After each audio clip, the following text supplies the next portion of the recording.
वक्फ board एक मायने में दूसरों की जमीन हड़पने का माध्यम भर बनकर रह गया है।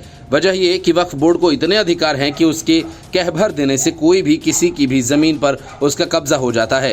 यही वजह है कि वक्फ बोर्ड ने तमिलनाडु एक पूरा हिंदू गांव, सूरत में सहकारी इमारतें, बेंगलुरु में तथाकथित ईदगाह मैदान, हरियाणा में जठलाना गांव, हैदराबाद का 5 सितारा होटल आदि शामिल है, जिस पर वक्फ ने अपना दावा ठोक दिया है। बड़ी बात यह कि दावा ठोकने के लिए वक्फ को किसी दस्तावेज या सबूत की जरूरत नहीं पड़ती और इस तरह के अधिकार कांग्रेसी सरकार ने समय समय पर देकर वक्फ बोर्ड को देश का सबसे बड़ा लैंड माफिया बना दिया।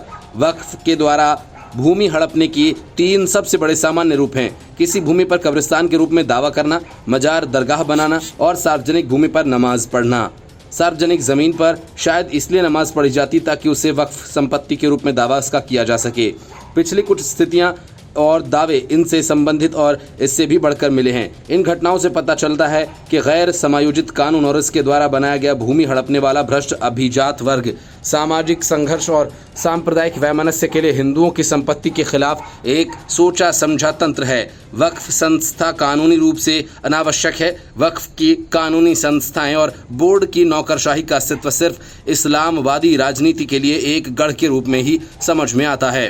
हालांकि एक धर्मनिरपेक्ष देश में केवल एक तर्कसंगत कानूनी प्रणाली को आम हित में काम करना चाहिए, सिर्फ पहचान को चिन्हित करने वाले रूप में नहीं। वक्फ का कानून आज जिस स्थिति में है वो सार्वजनिक शांत सांप्रदायिक सद्भाव के लिए खतरनाक है। ये निजी संपत्ति अधिकारों का उल्लंघन करता है और संभावित रूप से चरमपंथी राजनीति को प्रोत्साहित करता है। वक्फ अधिनियम 1995 और वक्फ न्यायशास्त्र आज जिस स्थिति में है वो स्पष्ट रूप से संविधान के अनुच्छेद 14 के तहत दिए गए समानता के अधिकार का उल्लंघन है। ये अधिनियम एक समुदाय की संपत्ति और धार्मिक प्रतिष्ठानों के एक वर्ग को बहिष्कृत करने के लिए प्रक्रियात्मक और वास्तविक सुरक्षा के लिए एक विशेष प्रणाली बनाता है। वक्फ मशीनरी कैसे काम करती है इसे एक उदाहरण से समझा जा सकता है। मान लीजिए आपके पास एक जमीन है, भूमि का अच्छी तरह से सीमांकन नहीं किया गया और संभवतः विवादित भी है, क्योंकि इसे वक्फ उपयोगकर्ता द्वारा विवादित बनाया जा सकता है और इसके लिए किसी दस्तावेज की आवश्यकता भी नहीं।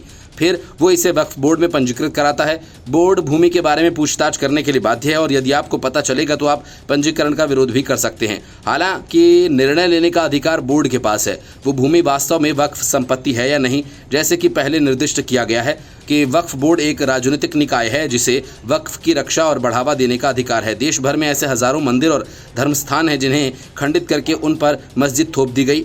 मथुरा का शाही ईदगाह, वाराणसी का ज्ञानवापी मस्जिद, अयोध्या में कभी बाबरी मस्जिद, धार की भोजशाला, ये सब नमाज पढ़ने के लिए नहीं थी, बल्कि मुस्लिम आक्रांताओं के विजय की निशानियों में हमारे मुख्य तीर्थस्थलों को परिवर्तित किया गया था। आज ये सब वक्फ के कब्जे में है।